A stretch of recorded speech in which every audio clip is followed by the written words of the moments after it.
All right, guys. The wind's blowing 563 miles an hour, but we're gonna go farming today. I'm not alone. Little Bud, what are we doing today? We're going farming! We're going farming, that's right.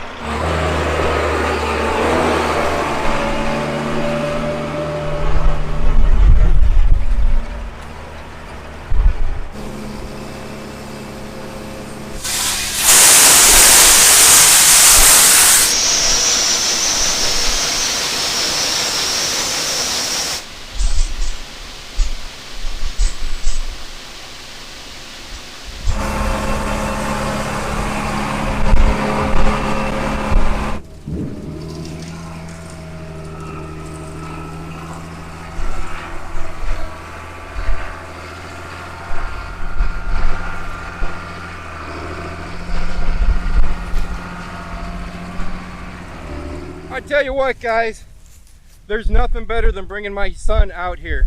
Tater Tot is with us. She's in the pickup for right now. There's absolutely nothing better than bringing him out here. I used to do a lot of this with my cousins, my aunts, my uncles, and it just makes me feel warm inside to know that little Bud can still live in the farm community and still be around the farm community even though we're not farmers. Little Bud, you are excited, you're giddy, you're happy. Are you having fun? Yeah. Are you thinking we should go riding a combine? Yeah. We should go riding a combine. How about riding in that grain cart? I want to do that too. Yeah. Yeah.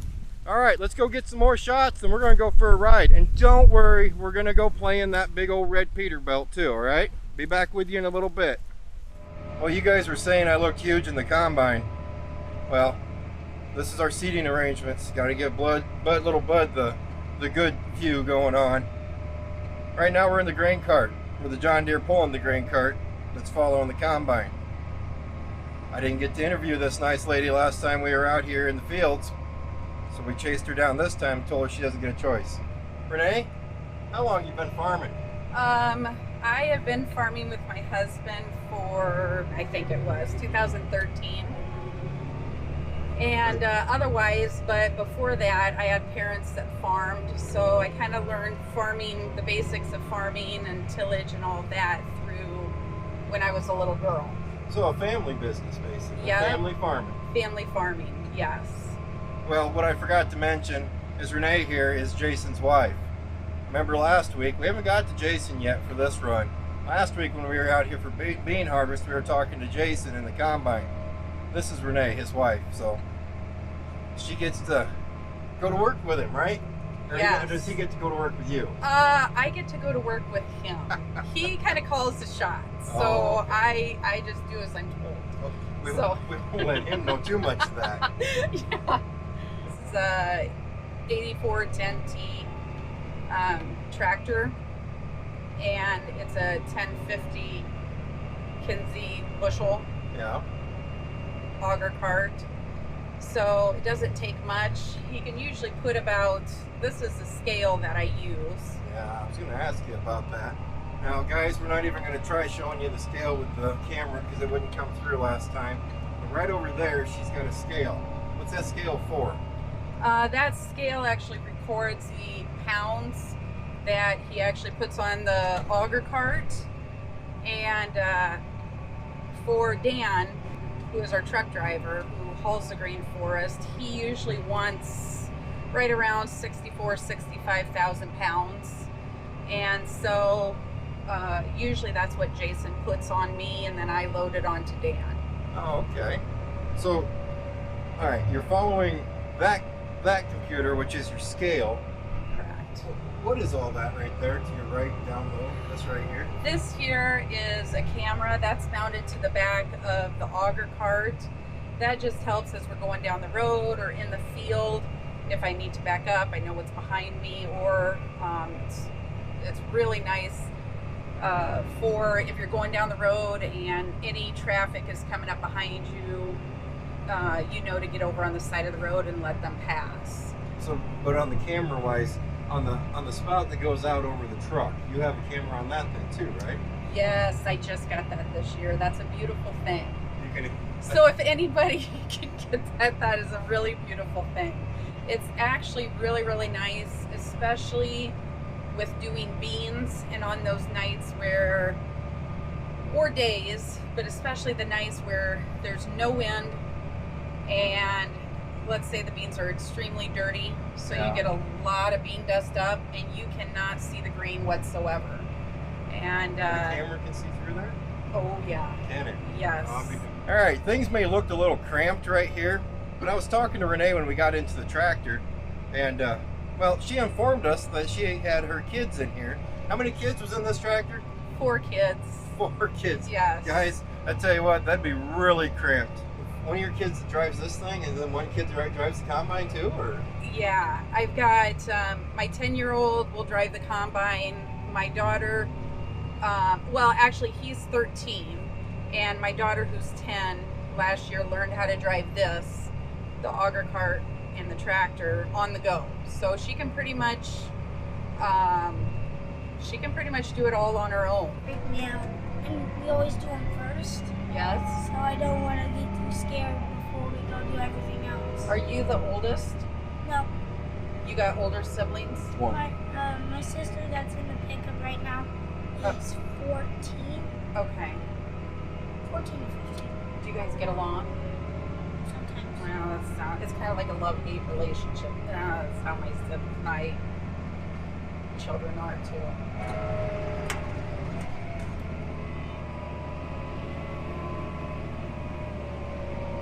Well, we got all the nice stuff out of the way, but I gotta ask Renee.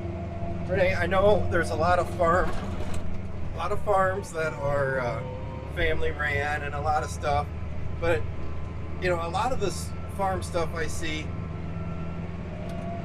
it's not, you know, right up close, husband and wife working right beside each other in the fields. How is it working with your husband day after day after day when you're out here in the fields? It can get, for the most part, I think we get along. Good. It gets tiring, I think, Yeah. after many days of waking up early, and you pretty much go home and you go to bed and Do get it up again. and do it again. Do it again. Awesome. But other than that, we pretty well get along for the most part. So, but usually when we're tired, that's sometimes I think when stress hits us or that. That's about like anywhere. Yeah. You know, you get stress involved of anything, and you never know how it's gonna go. Yes. How you doing, little bud? Good. Good. You having fun? All right. Well, Renee, I want to thank you for letting us ride along with you. Thank you for giving us some new scenery, and thank you for letting us come out to the family farm, and thank you for letting us ride with you. Yes, you're welcome. You're welcome. All right, guys. Well, as comfortable as it is, you know, sitting here propped up against the front window and everything, we're gonna jump out of the trucks, or out of the trucks. We're gonna jump out of the tractor here, and I think it's time to go play in the combine some, pick Jason's mind a little bit, because there's no way, you know, we got to pick on Renee here. We need to go pick on him now. It's just not fair if I don't sit there and quiz him. We'll be back with you. Things are going to change out a little bit. We're going to have to come back out here on another day to pick Jason's mind on the harvester, throw Troy in the combine, have a little bit more fun. I'm going to explain to you why he's parking the combine for today here in just a little bit. But right now, Jason, that nice young man right there, is nice enough. We're going to take a little tour of his combine. There's fuel, 250 gallons.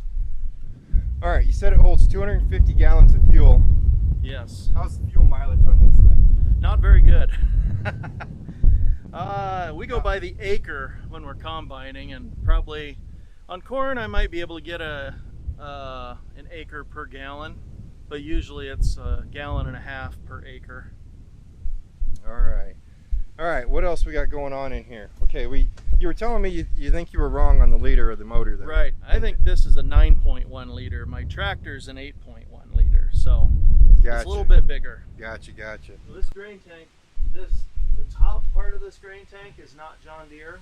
It's built by Mauer, and it lets me hold more corn or beans in the tank, and I can get just under 400 bushels in this tank. Now there are sensors. I have 4 of them. Here's one right here. Tells me when the grain tank is full. Grain pushes up there, and I put them on all four corners. But if you don't pay attention to that beeper, when it goes off, corn usually runs over the front and lands on your cab, and you can definitely hear that in the cab when it happens. How's it going, bud? You're not getting afraid of heights up here, are you? No?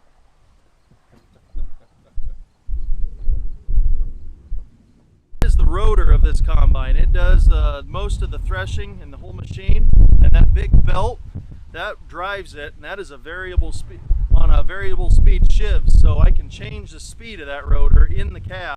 Think those would fit on first class on the semi? No, probably not. Come here, bud. Bud, come here. I bet you could fit inside that wheel. Little dusty? Yeah. Yeah? Alright, that's the sieve and the chafer in there.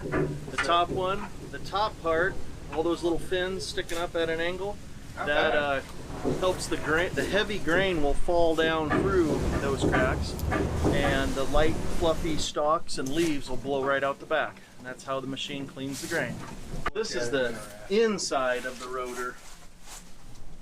This is the back portion. It's got the tines that kind of fluffs the material. In front of that, it actually has like a fist with knuckles looking thing on a grate, and it just grinds the grain. And this is where it kind of takes whatever it ground up and just fluffs it up in the air to let the grain fall out and let the trash keep going back. Grate stays still, but the inside is what spins. Yeah, if you guys haven't recognized why we're running around here, we're not in the same hills we were last time we were with Jason. This is flat. This is flat ground here. This heavy ground, this flat ground, it holds so much water. So on a drought year, that's some of the best farming we get out here. It's when we get too much water that it hurts us. All right, Jason. Yeah. I'm not asking you to go into full detail if you don't want to, but this is a corn head. How's it work? So when the stalks of corn are, let's say this has an ear on it right here. When the stalks are coming in here, it gets into these rollers, and that roller pulls it straight down. And these things are close enough that the ear can't go through, so it knocks the ears off. And then these chains push it up in the auger, and the auger takes it to the middle, and the middle takes it in the machine.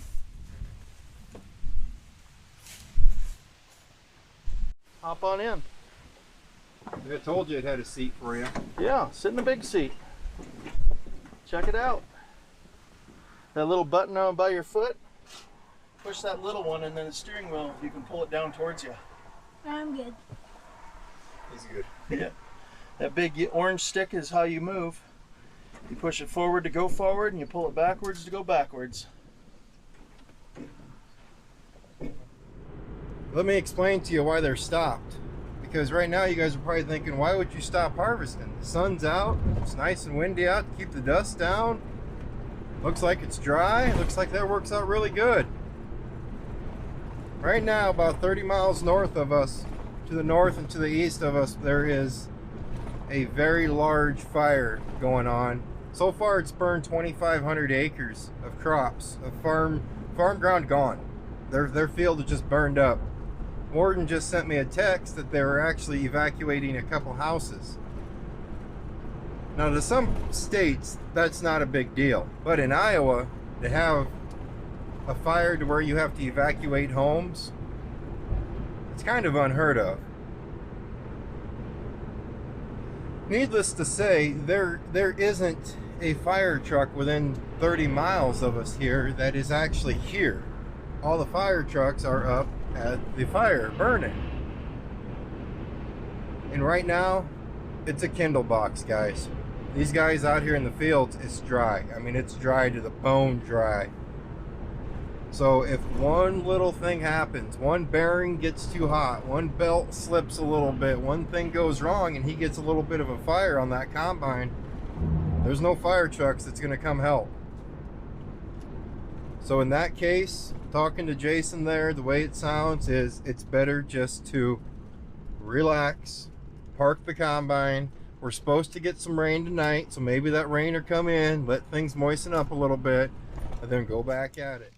Well, here we are. We're on our second attempt to get a good combine footage for you guys. We had to quit last time, well, because you guys already know. Are you ready to get in the combine, little bud? I think so. I think he's ready to go do some farming. So we're just going to wait right here. He's in there right now cutting a new path. When he gets down to the end, we'll go play.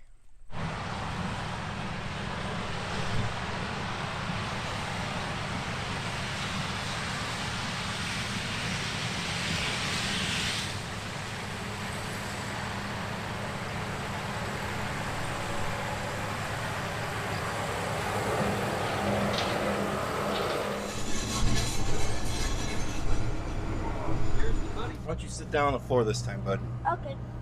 Last time I got on the floor, I wasn't able to get back up.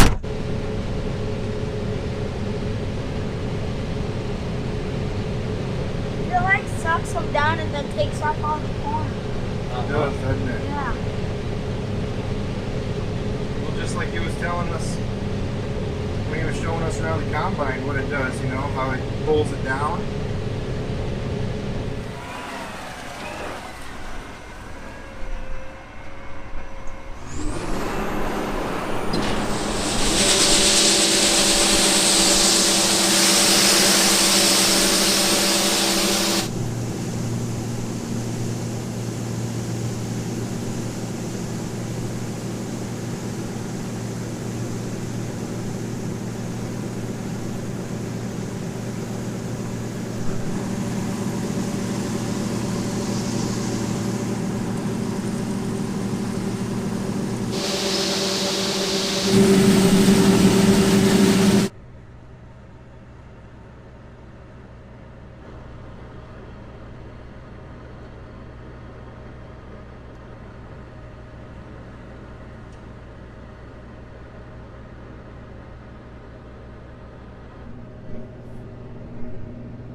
Well guys, as you can see, we're back in the combine with Jason.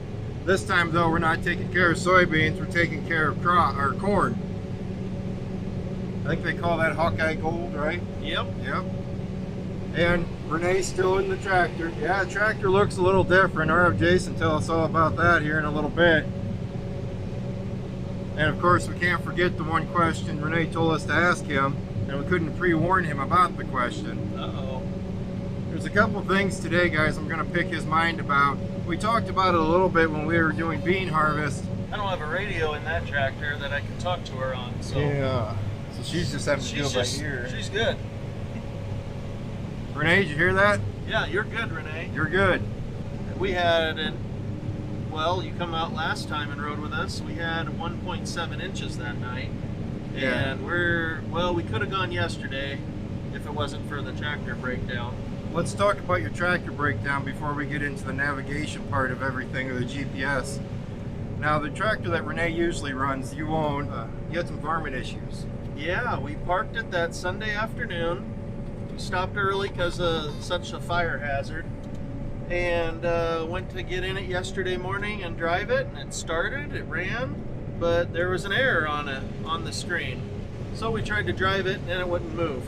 It wouldn't go into any gear at all. It wouldn't even come out of park. I found 20 wires ate off by some varmint. I don't know. I don't think it was mice because they didn't chew on the coating of the wire. They actually took one bite and crimped these 18 gauge wires. Shoot 20 straight of them. through 'em. Straight 18 through. gauge. 18 gauge. Yep, straight through. That was the first time that's ever happened to me. Well, And that was bad. Ordered some parts. It's all electrical. there's another tractor sitting over here. You're still combining. Yes. That other tractor, that's not yours. You're using a buddy's tractor. Is it a buddy's Yeah, tractor? just a friend of mine. I called him up, told him about my problems, and he's like, hey, I got a tractor I'm not using right now. You're more than welcome to use it if you want to. It's 10 miles away, but he's like, go get it. I'm not using it. All right, he's done dumping on Renee here. Let's talk about technology. All right. I like technology. All right. Last time when we were running together with Beans, we were in some strong hills, and I really didn't even think about asking Jason here about the navigation and the GPS and the automatic steering and all that fancy stuff. Now we're all in corn. Now we're running in the corn. I'm gonna pick his brain. All right. What are you talking about when someone asks me, does your combine drive itself? That means that once I get lined up, I can take my hand off the wheel, push the pedal on the floor, and the combine drives itself. When you get into a field, how do you set up, how do you tell the combine where you want it to go? I mean, do you pre-program this stuff when you're at home on a computer, or? Actually, I program it when I plant the field, because I want to follow the same path when I harvest the field. Okay. Except my planter is 60 feet wide, my corn head is 30 feet wide, so when I come into the field, I got all my lines recorded on this display. I'll shift that line 15 feet to the side, and then that'll put me on half of the planter. Right in there. Right in the mid, right on the half. Yep. And then I have a little silver box under my right foot here, and that's called the autopilot, and it's super accurate. I mean, it'll drive within less than an inch, especially when it's dry like this. If it's muddy and you're kind of sliding around out here, then it don't do quite that good, but that's to be expected. If I'm turning like this, I can push this when I get close, lined up. I'll push the button and the combine will take me right into the right rows. I don't need to steer, it just goes. I still got to put the head up and down. Well, now I think you're just showing off. I don't know about you, Troy, but I think he's just showing off. Just a little bit. It's kind of fun. It is awesome. In the wise of technology, how far it's come in every industry you're in, but especially farming. Who's on me today, Jason? Thanks, Farmer Dan. There you go. All right, well, not that I'm saying I'm done with you, Jason. Yeah. You might kick me out of the combine once I ask you this, though. I asked Renee. Well, there's a couple questions I asked her. I said, well, the first question I asked her was, is Jason going to work with you, or are you going to work with Jason? And I won't give you the answer to that. You're just going to have to wait to watch the video, because I was kind of flabbergasted at that answer.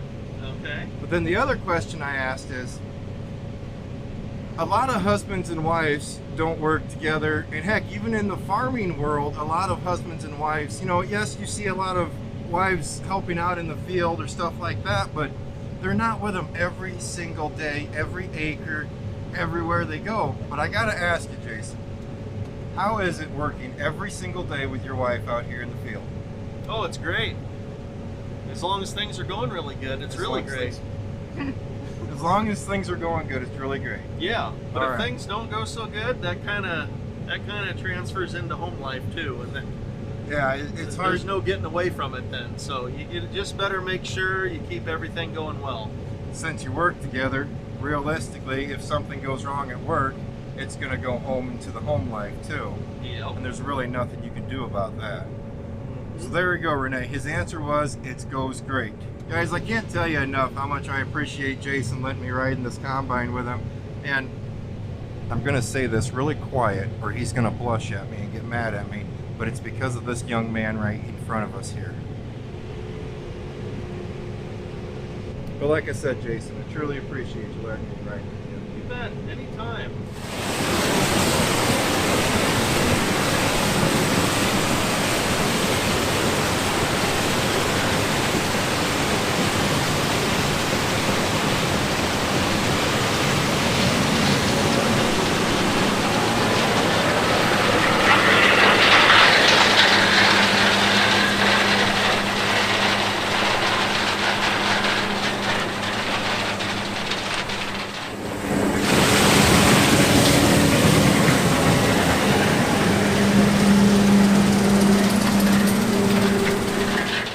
It's not like following him during bean harvest. These things right here, they're coming out of the back of that combine in a very nice way. Well, let me say that again. They are coming out of the combine in not a nice way. They tingle, especially when you take one to the noggin. It's okay though, we're good. It's all part of the game, right? All right. Let's start walking back towards the pickup. Little Bud's gonna ride with him for a little bit longer.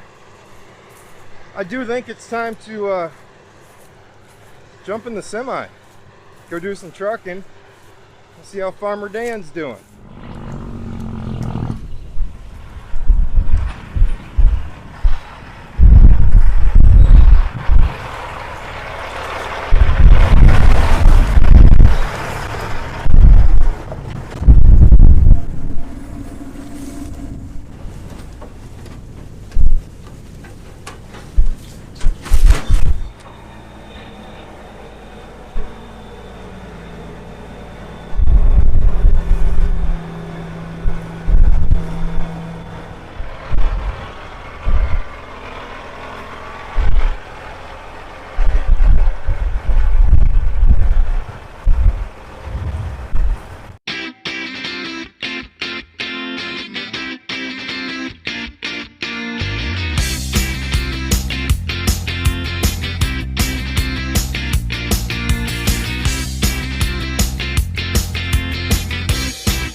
here, bud.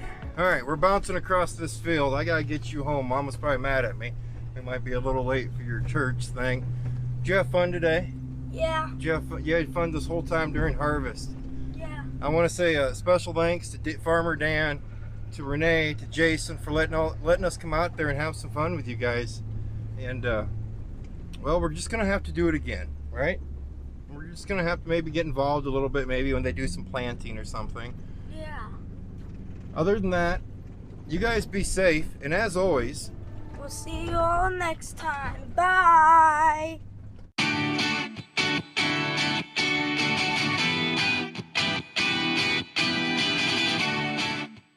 This corn because it's a different variety. Jason was teaching me about the varieties of like the colors of the corn, how dark it is. And Yeah. So apparently, where it's irrigated, I think the word is. Yep.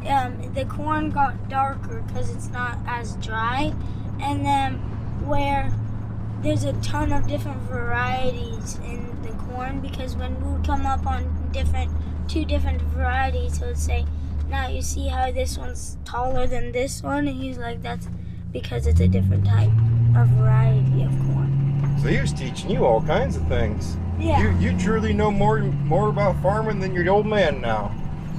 I don't know anything about that variety stuff.